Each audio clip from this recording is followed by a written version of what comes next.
Génibet, Paris-Picanly. En ce moment, profitez de 250 € de bonus de bienvenue. Bonjour à toutes et bonjour à tous. Direction l'hippodrome d'Anguin pour un quintet réservé aux trotteurs en ce vendredi 8 mars. Il s'agira du prix de Sanary-sur-Mer où a priori nous avons une base de jeu tout indiquée. Nous vous invoquerons donc ce quintet plus top 5 Génibet dans la première partie de l'émission. Et dans la deuxième, sachez que j'aurai pas mal d'informations à vous transmettre, des coups de cœur, que ce soit pour Anguin, mais également pour la réunion programmée sur l'hippodrome de Pontchâteau, où j'ai pu m'entretenir avec certains socio-professionnels y participants.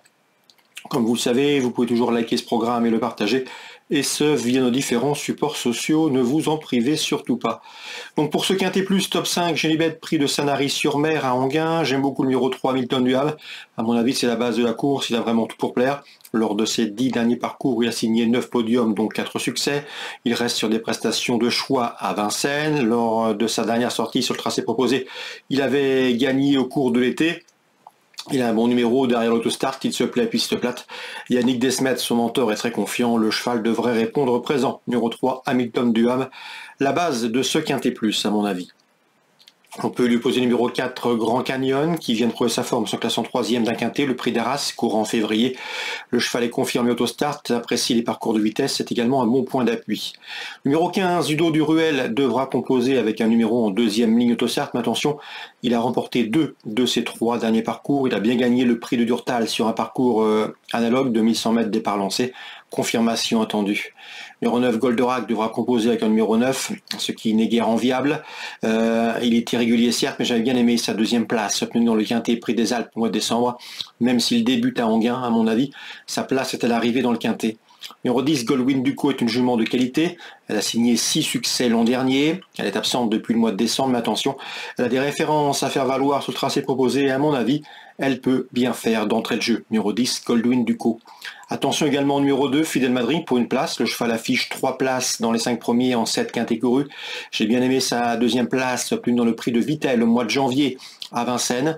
C'est un cheval qu'il faut ménager, qu'il faut recacher, mais il sait finir vite. La longue ligne droite d'Anguin va l'aider. On garde. On retiendra ensuite numéro 11, Isa du Margas, qui fait une rentrée, mais qui avait gagné un quintet plus l'été dernier à Cabourg, et qui est confirmé à Anguin. Elle a couru 6 fois sur l'hippodrome du plateau de Soisy pour 5 fois dans les 5 premiers. 2 courses sur le tracé proposé. Résultat, 2 podiums, des statistiques qui lui vaudront quelques supporters.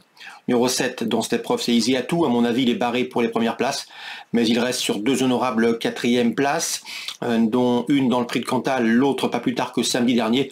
S'il a bien récupéré de ses récents efforts, il peut une nouvelle fois obtenir une 4e ou une 5e place. Résumé chiffré, 3, 4, 15, 9.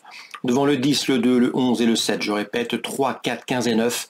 Le 10, le 2, le 11 et le 7 viendront ensuite. En cas de non partant, pourquoi pas envisager le numéro 5, Heart of Gold. On se retrouve pour les coups de cœur. En ce moment, profitez de 250 € de bonus de bienvenue.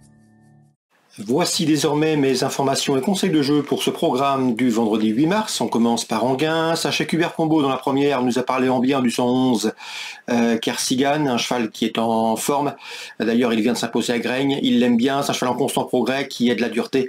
Il en escompte une confirmation. Il retrouvera sur sa route le numéro 5, Kenzo Diva, qui l'avait devancé à l'occasion d'une victoire obtenue sur la piste de Châteaubriand. Mais depuis, comme je vous le disais, Kersigan a gagné à Graigne 105-111. Ces deux-là se retrouvent avec des ambitions. Concernant Julien Gosselin, il nous a toujours parlé en bien du 212. C'est Kéops du Bio. Le cheval lui a donné raison en se classant bon deuxième dernièrement à Vincennes où il a bien fini.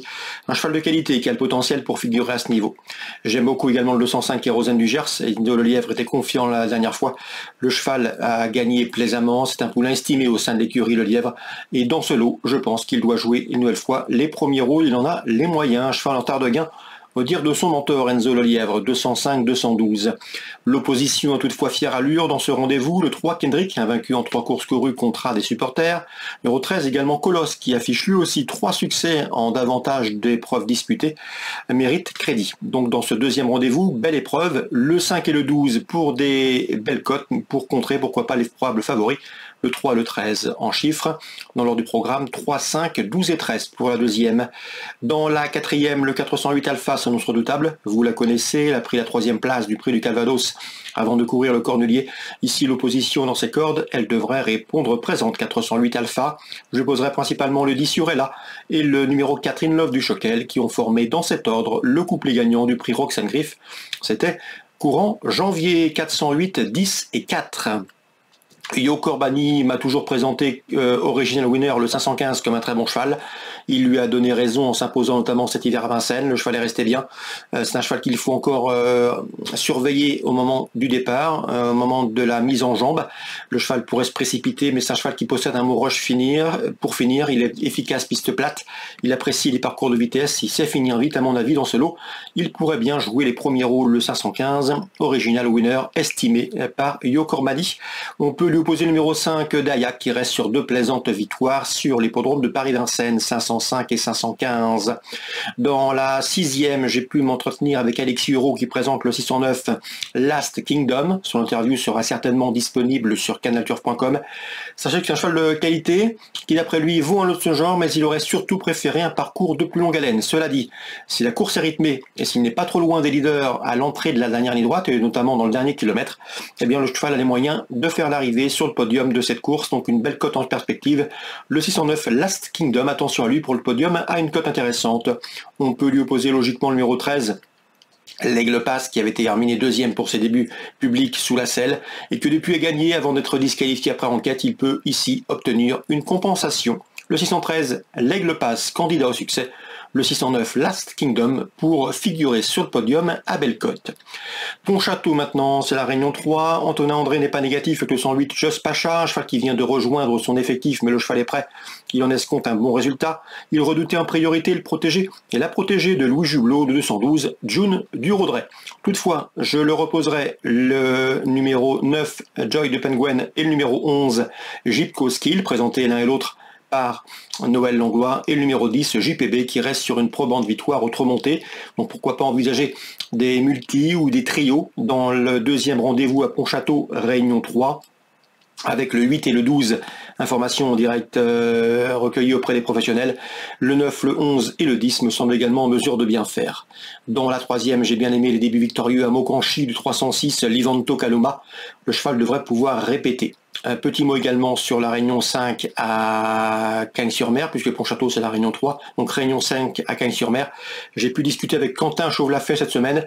Il m'a parlé en bien du 302 Jolan Boy, le cheval est pieds nus, il reste sur une série de bons résultats, le cheval est en forme, un bon numéro auto-start, l'écurie en escompte un bon résultat et ne serait nullement surpris de voir ce 302 Jolan Boy figurer sur le podium de ce troisième rendez-vous cagnois. 302 Jolan Boy pour une place sur le podium. Voilà pour les infos de ce vendredi 8 mars. Très bonjour à tous, bonne journée. Rendez-vous demain. Génibet, Paris Picardie. En ce moment, profitez de 250 € de bonus de bienvenue.